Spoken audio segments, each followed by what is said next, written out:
Ding ding ding da ding ding da ding ding ding ding ding da ding ding da ding ding ding ding ding da ding ding da ding ding ding. Fubble Time. Hi everybody, I am Teresa Thome. And I am Patrick Ziegler. And this is, and we are Fubble Entertainment. That's right, and this is Fubble Time. All right, I got it wrong because I've been traveling, you've been moving. We took 2 weeks off. It's crazy. We've been on hiatus, as they say. Yes, we've been on hiatus. And I'm coming to you this time from Joshua Tree, California. I'm still not quite back yet, but I'm loving where I am. And Patrick is officially back in Douglas, Michigan. And now I'm writing hello all. Who's here? Who's here? To our friends. Yeah, so we had two weeks off because you were in the desert of Arizona birding, and we have a birder for next month, right? Yes, we do. Here's Rebecca Durrell, who I'm actually going to see on Friday. Oh, you breakfast. Are? Nice. For breakfast. That's nice. That's nice. Oh, and she used the word pie. I hope you have pie for breakfast. Marie Callender. Pie. All right. Well, what an interesting show. And Kevin is with us today. Thank you for showing up. Hi, Kevin. I hope you like our show today. We have a guest with an interesting last name. It's an amazing last name. Let me tell you about this guest, shall I? And Jackie is here. All right. Yay. Well, Cousin Jackie will know a little bit about this person. James K. Thome grew up in Grand Rapids, Michigan. Woo. He earned his bachelor's degree in economics from the University of Michigan. Jim was inducted into the Army at Fort Wayne in Detroit. He served a tour of duty in the Republic of Vietnam with the 18th Military Police Brigade. After his Army service, he earned a Juris Doctor Degree from Wayne State University Law School in Detroit. He practiced law throughout the state of Michigan for more than 40 years, and he has authored several articles in the past for legal publications. So this is a show about creativity. And this month is about authors. So this is one of the main reasons why this remarkable gentleman is with us today. The material in Letters from Home, the story of an American family during World War II in their own words, consists of a collection of original letters sent by family and friends to a serviceman stationed in Iceland during World War II. However, almost all the material in the footnotes and commentary in the book is based on the author's personal knowledge and experiences, with some abbreviated research related to matters in the public domain. This was written, compiled, collated by Jim Thome, and he is joining us now from Portland, Oregon. Please welcome my cousin, Jim Thome. Hi, Jim. Hi, how you doing? There you go. Welcome. Oh, we have another cousin from San Francisco. Kate Stacy is joining us too. So we got people from all over the world. You got a fan club going on, Jim. Well, I don't know. I'm a little bit surprised about the attendance, frankly. Wow, it's good. It's good. Everybody's excited to hear about this. It's a fascinating story, or stories, I should say. But before we even get there, Patrick's going to ask you our first question. Go ahead. But even before I ask that first question, something just came to me. For our viewing audience, how are you two related? Ooh, should we divulge? I don't know. Yeah. Our fathers were brothers. My Teresa's dad was the younger brother of my dad. We're first cousins, and as her sister Ann once said, we didn't really know you growing up. You were just those other people that had to be around, So sounds like Ann. We didn't spend that much time together. Holidays, perhaps, special occasions. That's how we're related. Yeah, first cousins, but yeah, definitely. And yeah, I feel like I've known, especially your sisters, more as adults, and now your brother John through Facebook. So it's weird how this family world works. And we have another. Nate from Seattle's here. Nathan T. Yeah, son. I was going to say, is that a homie? We really loaded this with family, haven't we? That's good. That's good. So go for it, Patrick. Yeah, so we always ask our guests, when did they first get bitten by the creative bug? And you had a long career as a lawyer.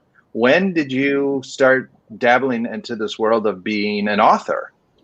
Well, it was probably a good 10 years ago when a partner of mine started a new state bar section, which is a group of attorneys that are interested in a certain area of the law. His interest was insurance, one of the driest things you can think of. And he kept bugging people to write articles for his newsletter. And so I finally agreed and ended up writing an article, and then it turned into another article.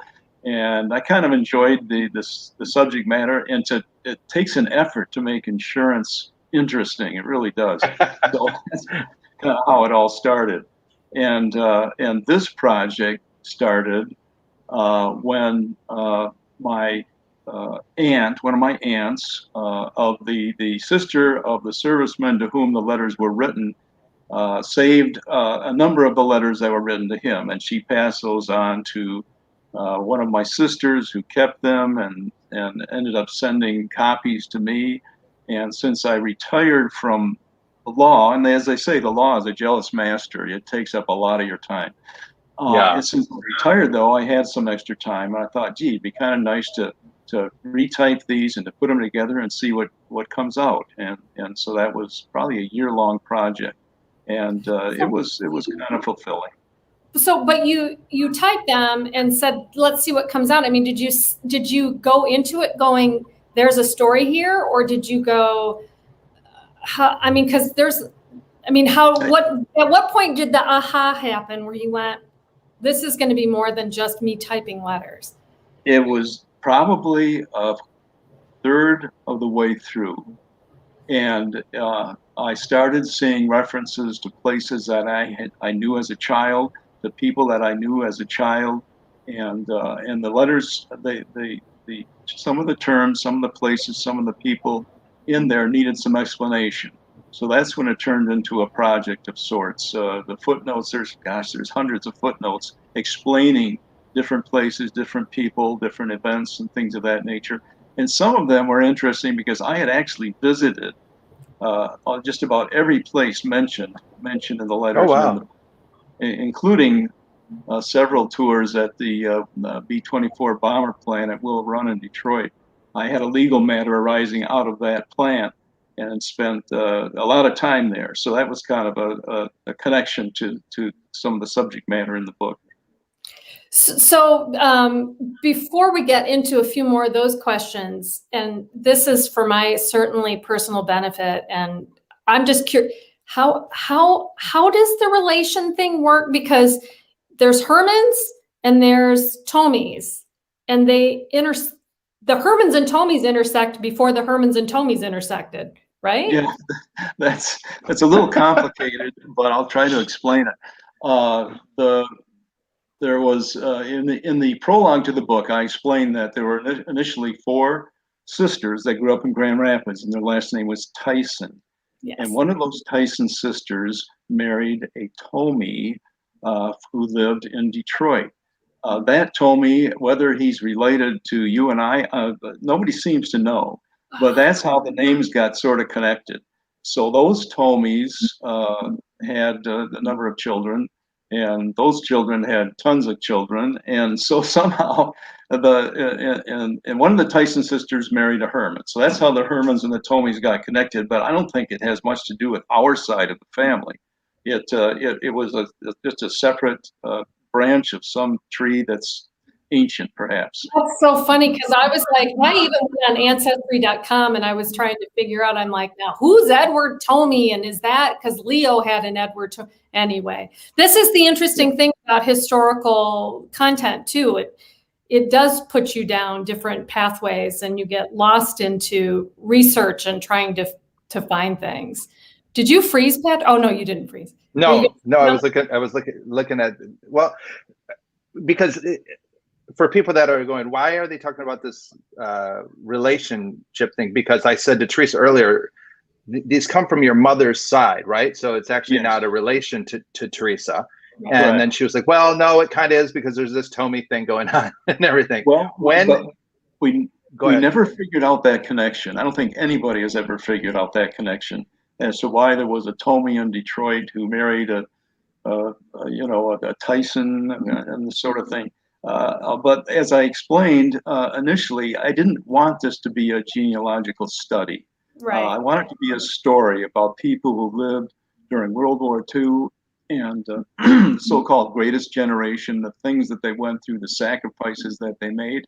And there are a couple of fascinating stories in the book, and that's kind of the way I wanted it to be. I didn't want it to be a dry genealogical, commentary. Yeah, so we should tell for our audience the name of the book and where people can get it as well. All right. Oh, you got it. You've got it up. Okay, great. Yeah. It's in Michigan. Patrick's is packed. Teresa was like, can you hold up the, because I just moved and I'm like, it's in a box that's not been unpacked, but I have this. We have the graphic there, Letters from Home. And I just put the link up where people can find it. So kind of like what people say to us are, give us the elevator pitch. What would you say in a nutshell, for somebody that doesn't know anything about it, what is the theme? What is the idea of the book? Well, the theme or the idea of the book is that here were a group of people that lived in a very historic and very difficult time. They had made sacrifices, they pulled together, they worked together. Different things happened to different people. Some lived, some died, some didn't survive mentally and emotionally. And it's sort of a tribute to those folks, and perhaps a lesson for us and maybe future generations that, hey, we don't really have it so bad. Let's try to make it better, and let's not dwell on our problems. Let's dwell on the positive in society now. And it was a tribute, but also a sort of an educational commentary on hey, come on, we don't have it so bad now. These people had a lot worse, and they worked a lot harder and gave us what we have today. And I like the theme that it's letters from home rather than letters to home. Because that's kind of unique, because most of the books, when I was researching this, or at least surfing the internet, most of the books involve letters from servicemen or people overseas back to home, and that's why this one is a little different. It's what the home front was doing during the war rather than what the service people were doing for the most part. And go ahead, Teresa. No, go ahead.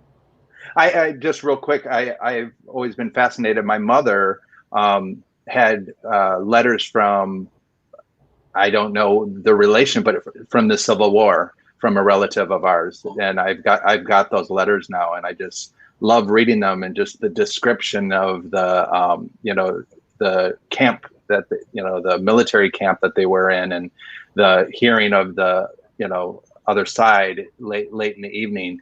And I just remember reading them as a kid, and the way that they're written. Do you talk about? I'm trying to remember if you talk about it all, the handwriting or anything like that. No, I don't necessarily talk about it, but some of them were definitely handwritten. And you should put a book together with those letters, by the way. I think that would be fascinating. Maybe I'll talk to somebody about doing it. I'd say a good probably 40% to 50% were handwritten, the rest typewritten on an old typewriter with many mistakes and that sort of thing. And some of the handwriting was difficult to decipher. So a couple spots in there where I just had to guess, and knowing the situation and the people. But for the most part, they were retyped verbatim, just as they were written or typed, with all the errors and grammar, and there were many, believe me. And so I love that you did that. That's because cool. I wanted them to be realistic. So Kevin asked a question that I was just getting ready to ask right when he posted it. Two parts. What was the biggest revelation you found in the letters, and what was the biggest revelation you found out about yourself having gone through this process? I think my biggest revelation, I always knew that I had an uncle by the name of Robert. I always knew that he was hospitalized for mental issues, and I visited him a couple times as a child.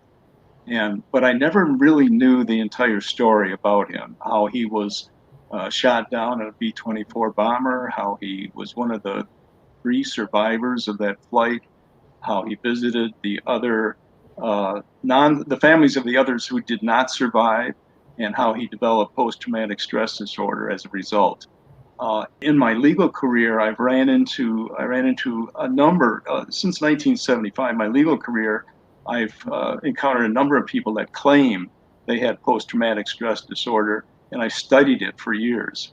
So it was revealing to me to understand how he obtained it, how he was misdiagnosed, and how the diagnosis was not even made. Instead, he was sedated for the rest of his life, and he could have been saved. And that was a revelation to me. What I learned about myself, I don't really know if I learned anything more about me, but I have a greater respect, I guess, for those folks of that generation. In that idea, other than wanting to get the message of these people and of the time, what inspired you to do this? What called you to bring that forth? Initially, it was just retyping the letters because I had not read them. And I thought, well, what the heck? If I'm reading them, why don't I just retype them so that others can read them and I can read them easier if I want. And then that sort of turned into an idea that, I should really put this into a more publishable form. And then I did the research on the places and the people and for the footnotes, and looked up old names of actors and actresses that were mentioned. And it was pretty fascinating. You really became knowledgeable about the day-to-day doings of those folks and what they were interested in. And you learn a lot of things. They had no internet, they had no cell phones, they had no video games, and they did different things. They played cards, and they got together more often, and they interacted more often, as opposed to looking at a computer screen like we're doing now. So yeah. But that was kind of revealing as well. That's fun. Were you going to say something? Are you going to? No, go ahead. I just want to know how you made a decision. Is there any letters that you received that you left out? Did you put everything? Yeah. There were a couple that were left out. Otherwise, all of them that I had were put in the book. The reason that the 2 were left out was that one was from an Aquinas College alumni association, which was very, mundane, uninteresting. Another one was from the former employer of the letter recipient, telling him about the death of his boss, and that was left out because it wasn't all that interesting either. But the real reason that they were left out is because I did not get permission. In the later stages of my legal career, I handled copyright cases, and copyright is very sensitive, as you well know. I had to get copyright permissions from the Grand Rapids Press to reprint a couple articles. I had to get permission from, and the writer of a letter owns the copyright to that letter. If you're a recipient of a letter, you can do whatever you want with it. You can burn it, you can read it, but you can't copy it and sell it, because the copyright belongs to the author. So I had the copyrights for most of the letters were passed down from my grandmother to my aunt to my sisters. So I had those, but I had to get permission from other family members, and I tried to do it, semi-formally. I had to get formal permission from the Smithsonian to include at least one photograph. I had to get permission from the Grand Rapids Press to include a couple clippings. I had to get permission from a person who took a photograph of an area that's depicted in the book. So that actually the retyping. Did you have to of get permission from the press, or did you have to pay the press? I'm both. I was going to say, it was nominal. because It was nominal. Yeah, it was Teresa not and I real. do our holiday memories program, and we had to get permission and pay for some things. Oh, they extracted a tiny bit of blood, but not much. Fred Fred Stella's here. He says it's a really compelling book. It's like watching a 40s movie. It takes you there. And that's what I found out too, to see what people were doing and how they lived during that time before all the, like I said before, the entertainment venues that we have today. It's one of my favorite eras, the 40s to the 50s. I'm just like, I love. So it brings to mind that movie. Oh my gosh, I'm going to blank on it. The Best of Times.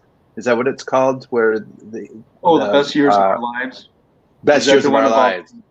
Yeah, the serviceman that came back, and one of them had no hands and that sort of thing. Yeah, it was a great movie. And he won Best Supporting Actor for that movie. But it reflects upon that. So Teresa brought up, a little bit about the letters you did include and didn't. And one of the questions that we have is, in your forward, you say almost all correspondents in the book are deceased. Who is left? Is there anybody left? At the time of the printing, the person that I mentioned earlier, Noreen Thome, was still alive. And she was a sister, a nun, at the time of the printing, and she was, in her early 90s. She has since deceased, so I guess that leaves nobody. Wow. Were you? We didn't talk about this, but I'm going to ask it. Were you inspired at all to do this? I mean, you're not the only author in your family, right? You got a dad who wrote a book. I don't think so. Yeah. You had a dad who wrote a book. Right. Yeah, correct. My father wrote a book about his experiences during World War II, and I enjoyed that. And he, in fact, was the author of one of the letters in this book, as I recall. And it's kind of funny because he wrote it in September 1944 when the U.S. was blazing through France. And the Germans were in retreat, and his comment was, "Oh, this is going to be over by Christmas," and it wasn't. So, wow. Those are things of that nature. To actually hear people say it, and these are, like I say, these are the words of the people who lived during those times. Nothing made up, nothing fictional about it. Things that really happened. Who do you hope your audience is? You're just getting it out there. It's been out for a little bit now, but you're starting to, I think Schuler's books is going to be carrying it. I think Judy's. Yeah, I'm not sure about that. The audience was first intended for family because I think the relatives who knew the people when they were younger would be interested. And then it was intended really for children of the greatest generation who I think would appreciate it. And then people in West Michigan, because it does focus a lot on West Michigan. Grand Rapids, yeah. West Michigan, and secondarily on the Detroit area and people who live there and some of the events that occurred there. I'm going to get a copy for the point. And anybody else that might be interested in historical that era might find it fascinating as well. I hope they would. My father absolutely will, and I'm going to get a copy for my father. But you've got another comment from Shannon. Nephew, it looks like. Hi, no, my niece. Hi, Uncle Jim. Hi to cousin. Yes, and neighbor Teresa. Yes, Shannon, we're related somehow. Wait, Shannon's married. I'm going to get it wrong. Enjoying hearing about the family connections in the writing process. Looking forward to reading my copy. And Kevin also just added another one. If your family had these letters, then the servicemen must have kept them safe somewhere or mailed back to the family, right? Like, how was that process? Isn't that? I don't know the process, but yeah, that had to have occurred. So he obviously must have saved them all and packed them in his duffel bag, whatever, and brought them home. And his mother then obtained custody and kept him. And the Hermans were John Herman was the recipient of a letter, and as one of my family members, sister said, the Hermans never threw anything away. So that's where they good. But that's an interesting thing, we don't write letters anymore, not to the extent that we did, obviously. And I'm a letter writer. I still will write letters to friends. And I recently found letters that my mother had written to her parents when she took her drive across the country. She went from Michigan to California along Route 66. And Wow. I'd found about 10 of them that she had kept in this scrapbook that she had, but I just found the treasure trove of probably 30 of them. And again, it's a snapshot of, well, certainly her life at that time, but it's amazing how many letters were written, and it feels like there's going to be something lost. I mean, we're not going to be finding people's texts, and stories of people's texts, it's a powerful thing. I agree. It's rare. When I was in the service, we still wrote letters. That was a million years ago. And it's rare these days. You have text messages, and I was surprised a couple of years ago to find out they don't even teach so-called cursive handwriting in school anymore, because you have a keyboard. Yeah, they just don't do it. It's non-existent. Yeah. It'll be interesting. Yeah, we'll have to compile old Christmas letters from people who do the family Christmas letters. Everybody saves them these days. Yeah. Right. Here's another question. It's from Jackie. It's important to people to know that in this one family, 2 sons and son-in-law were overseas. I should put my glasses on. Overseas in the same time fighting on the European front. Jackie. Wow. Can you talk about that a little bit, Jim? I'm not quite sure I remember who she's referring to, but I know it was John Herman was in Iceland at the Iceland Base Command. Robert Herman was a navigator in a B-24 flying from England and bombing wherever he was told to bomb. And then there was my dad, who was a company commander, first under General Patton, and then later with the 7th Army. And he was fighting through Europe, and there were at least three of them there at one time. So did you know your Uncle John? Did you ever talk to him about Iceland? Do you know about his memories of Iceland? Did he share Iceland stories with you? Not really. No, I knew him very well. He lived in Cleveland, and his son Jack Herman and Joe Herman, the 2 sons, I've known over the years, and we emailed lately, mainly because I wanted some information from them. To confirm what I thought already, and in order to correct what I was wrong about. I knew him and saw him on a number of occasions, but he never really talked about it. Which I thought was strange, because it wasn't. I can't believe, other than the weather, I can't believe it was a very harrowing experience over there. Right. Not like being in combat, certainly, or flying B-24 and being shot at. Yeah, my dad used to always say, back in '51 when I was fighting in the Korean War, we'd always go, "You were in Germany working on cars. Stop it." It's so funny, because my dad was in the Korean War too, and he's got a wound, a war wound, and I was like, "What happened, Dad?" And he goes, "I got thrown through a bar window." And he's got a big scar. Yeah. And your dad always used to say, my dad said, "I got some shell in my eye." You got some shell in your eye? Yeah, eggshell right there. Back when I was those 2 guys. Jeannie's here, are one of our Fubble fans is here. And I don't understand Fred Stella's question, other than Fred and I were talking about this too, about the book, about trying to get to the Thome thing. So if you're talking about that, Jim already talked about that. I'm not sure what he means. Or fighting on the other side. Maybe, are you thinking that maybe I can address that, believe me. Oh, you can. The German Thomes fighting in. Yeah. We the Thomes left Westphalia, Germany, now known as Rhineland, Westphalia, in the 1830s, and came to Michigan. And I keep telling everybody, they must have not been very smart, because why don't we own half the state by now? I think that long ago.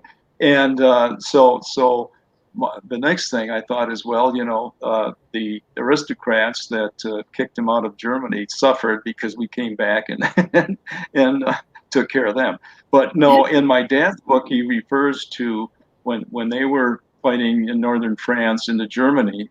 He refers to a situation where he saw a building that they were shelling called the Thome paper factory, and he said, "Wait a minute, we have to hold it. We can't destroy that. That's my family," or something. Yeah, I suspect that. My dad and his service people, or the men under his command, may have. My phone just went off. I'm very sorry. I had it on silent. That's fine. Your sister. Speaking of family, your sister Judy's here. We really loaded this up, didn't we? That's yes. So about the Thome piece of it. I mean, and what you said about us, I'm going to take it as an aside. I remember my dad telling me once that there was a Thome that owned some property in downtown Grand Rapids, and they lost it in a bar poker game or something like that. Do you know this story? Speaking of not smart relatives. I think your dad and my dad had a habit of embellishing historical facts a little bit. Really? But the story that I heard was that there was a Peter Thome who was our common ancestor. Yes. He owned about a block of land in downtown Grand Rapids, and somehow in the 1860s, after Lincoln signed the Homestead Act, a bunch of Germans out in Comstock Park that convinced him to sell his Grand Rapids property, which is worth millions now, I'm sure, and move out to Comstock Park and Homestead. The only thing that's still out there is a bunch of apple and peach orchards. So that's the family luck for you. That is the family luck. So we have to wrap it up, but I do want to ask this last question. How did life turn out for Uncle John? You said a little bit that you knew him, but I'm just curious on, Uncle John did well. He came back from the war. He was a controller or a chief financial officer of a tool and die company in Cleveland. Had two wonderful sons, my cousins, and lived to a ripe old age, and things worked out. So, Jim, the last question I want to ask is: you are an attorney by trade. Now you are in this next chapter of your life, pun intended, an author.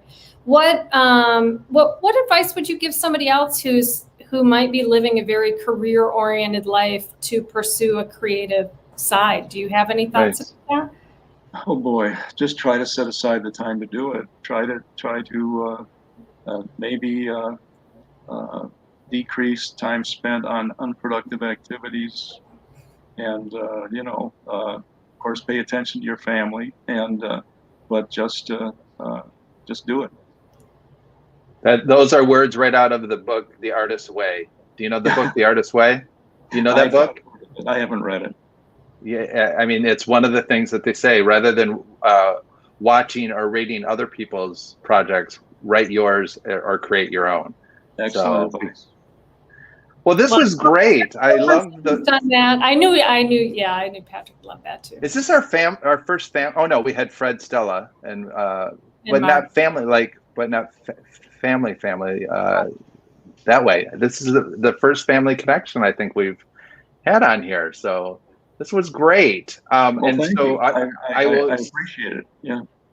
I will say one more time for people that want to check out the book. Here's the link. I'm putting it in the chat. And then you can get it on Amazon too, right? Yes, you can. And there is the ticker, our high production skill. It's on the ticker there, but it's in the chat where people can just click on it directly. And it's interesting. You said that who you hope it's for. I hope it's for even the children of the greatest generations. Children and grandchildren, that they are reading it, because it is important. It is a very important time in our history that people forgot how we can come together during a difficult time as a country. So yeah, I think that's important. Yep. Yeah. Rebecca Donald, who joins us, I'm going to jump in and share this. Just said, she here? Yeah, she just said, my father didn't talk about World War II until very late in life. He was a medic and a conscientious objector with a rifle. And she said, I can't wait to read.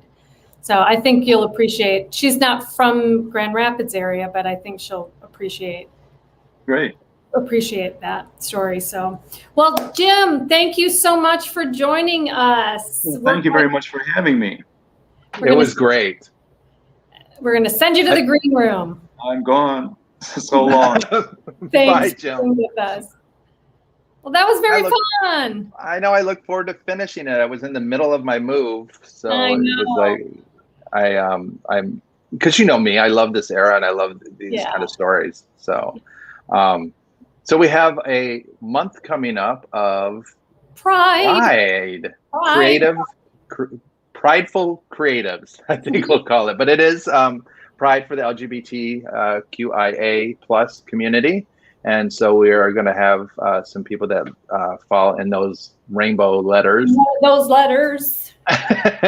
But different creatives. So we have Wade Rouse, who's a writer, and we're lining up confirmation. We have Richard Hoyer, who is my family's last name, but we're not related. And then a couple other people we're talking to, right? So we'll announce those soon. But this was great. I'm glad we're back, and you'll be in LA next time, and I'll still be in Douglas, Michigan, where I'm very happy to be. So thank you. Thanks, Judy, for inviting us and letting us know about Jim's book. And we're so happy to have him on the show today. So thank you so much for tuning in, everyone.